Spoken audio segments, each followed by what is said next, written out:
Dear fellow Americans, just my quick little rant on this halftime nonsense. I mean, come on, stop with the ghetto crap. I'm done with the ghetto. I've had it up to here with ghetto. I know they want to say rap is this and rap is the streets and rap is the current and rap is the that. Look at jazz. The jump black and jazz blues artists. Give me the Count Basie band. Give me Duke Ellington's band. Give me the history. Give me jazz. You want to go black? Go art. Don't go ghetto. Let's lift the streets. Let's lift these kids off the streets. Enough with the garbage. Enough with the garbage. Enough with bringing these kids down into the garbage. Like that's the cool thing to do and this and that. No, those gentlemen that created an art form, a gorgeous art form, those jazz artists, let's propagate that in America. Enough with this bullshit. Who in the NFL hired this act? And Sam Jackson monkeying around. I mean, I'm sorry. It just repulsed me. It absolutely repulsed me. What was the point? What's the point? Let's lift the kids. Let's give them something to aspire to, talent to aspire to. Let's train them in instruments and jazz and stop this rap crap that everybody thinks is the new Shakespeare. It's not. It's garbage. It's not lifted. It's down. It's down. You have such great musicians, great black jazz musicians and other musicians that could have been used. And instead of this crap, what are they trying to do? What's the message? What's the message in the collard greens? Tell me. This ghetto crap. I'm done with ghetto crap. Lift the streets, man. Lift the streets. And black brothers and sisters, you've got so much talent out there. Lift the streets. Teach your kids dignity. Let's bring them into dignity instead of the street. Instead of shitting in the streets. Enough of it. Peace, and welcome to another episode of the High Science Network. My name is Divine. It has not even been 48 hours, and we're already seeing white supremacists expressing their anti-black racism openly and with no discretion. What you guys just saw in that clip was actor Robert Davi. He has been very critical of Kendrick Lamar's performance, and he's speaking in a way that sort of reminds me of how things were back in the early 90s and the late 80s. Here's what I mean by that. For those of you who are younger, what you may not know is that New York being the nucleus of hip hop, damn near every rapper had knowledge of themselves, or they rapped in a way that stayed consistent with the knowledge. You might be saying to yourself, what am I talking about? What does he mean, the knowledge of self? What does that mean? What it meant was the majority of the rappers, including us in the street, had gotten exposed to knowledge of ourselves, meaning mostly it was going to be the teachings of the Honorable Elijah Muhammad. So many of us had gotten introduced to righteousness, meaning we got pride in ourselves as black people. We were taught that the black man was God. We were taught not to eat certain foods and to speak a certain way and to live a righteous life. This is what we were taught. We were taught to also try not to be destructive toward one another, try to respect one another. There were a lot of messages that were being promoted in hip hop at that time. And if you go back and listen to records from the late 80s, you'll hear the rappers speaking a little bit more positive. You don't hear as much destructive rap in that time period. But here's what's interesting about that.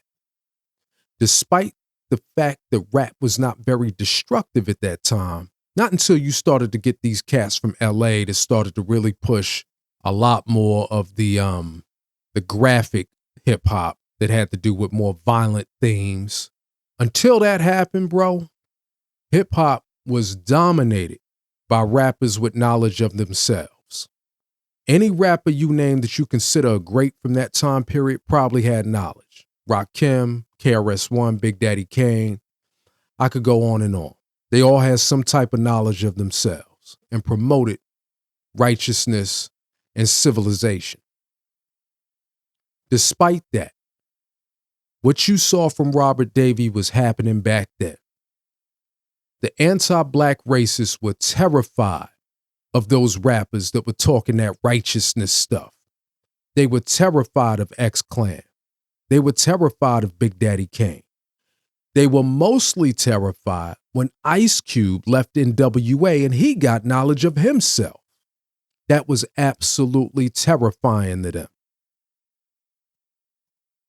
And I remember that time period on talk shows, listening to people talking about how they hated rap and thought it was threatening and bad for society. And I'm going to tell you guys something. When hip hop made its transition from knowledge of self to more violent themes, and in New York, what they tried to do, because we didn't have gangs here at the time, the thing that was pushed was crack capitalism. That's where you get Jay-Z and Biggie to come on the scene.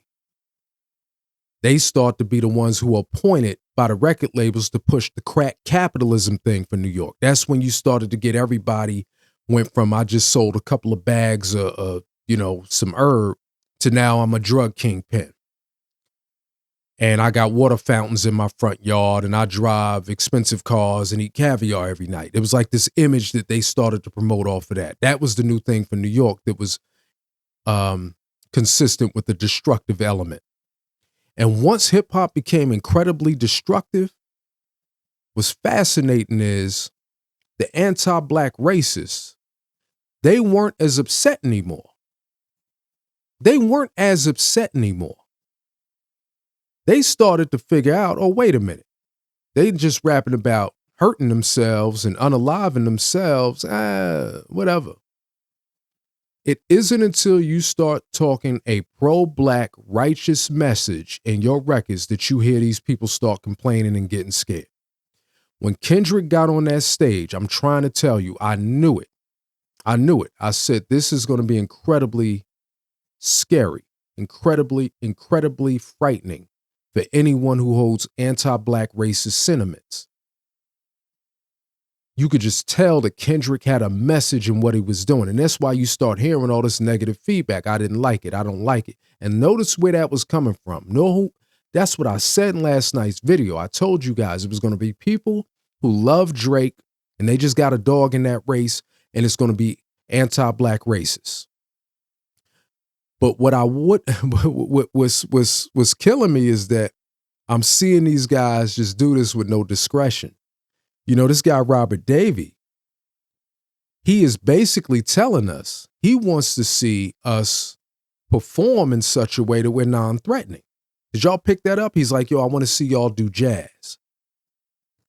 Pick up some instruments and do jazz. He does not want to hear your message. See, if you rap about negative stuff and you do that, that's going to be stuff that gets promoted to our people. It's not going to affect him. But when you start getting up at the Super Bowl and you start giving these messages at the Super Bowl, that's very threatening. That's his issue. That's the issue with rap. That's why hip hop is such a dangerous art form for an anti-black society, because it's one of the only art forms that gives us a voice. See, what he's saying is play some instruments. Instruments ain't gonna give you a voice. No disrespect to jazz. Hip hop, you can get on a record and you can really tell it like it is. You can really state what you think. It is the one music where we don't have to waste time singing and playing instruments. We can get down to business. We can talk specifically about what we want to convey. Whatever idea or thought we're trying to convey, we can get right down to it. It is the most direct form of music for conveying a message that has ever been established. That's scary if you're an anti-black racist. You don't want brothers speaking on these, especially like Kendrick was doing last night, where when he's rapping, if you look at these videos, some of these non-black folks will say, you can see footage of them staring at the screen trying to understand what Kendrick is saying. They just didn't understand. They don't speak our language. So they don't understand what's being said. So that's even more threatening. They're looking at the camera phone that the relative in the house is using to record them, and they're saying, yo, I wish I knew what he was saying. I don't know what this guy is saying. That's scary. That's where they start saying, whoa, whoa, whoa, hold on. This is what happened on the slave plantations. We would speak in such a way that the slave master and the overseer didn't understand what we were saying. We were speaking codes. We would sometimes sing.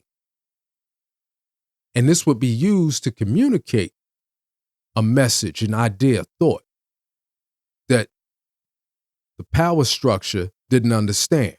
This is how we could speak in such a way that they, and to this day, we have ways that we communicate that they have to come to us and find out, yo, what were y'all saying? What does that mean? I know people to this day could pick up a Wu-Tang album and rap the lyrics and go, yo, I just don't understand what some of these words mean. I wish somebody could tell me. They just don't know our language. So you listen to this guy, Robert Davey, and he's expressing that frustration. He's basically saying, yo, this is scary. These guys are talking in a way I don't understand. They're clearly talking some pro-black stuff, and this needs to get checked. So what does he start doing? He starts putting a whole bunch of nonsense on us. He mentioned something about, and I don't want to say the word, but doing something in the street. What is he talking about? Well, who is he talking about?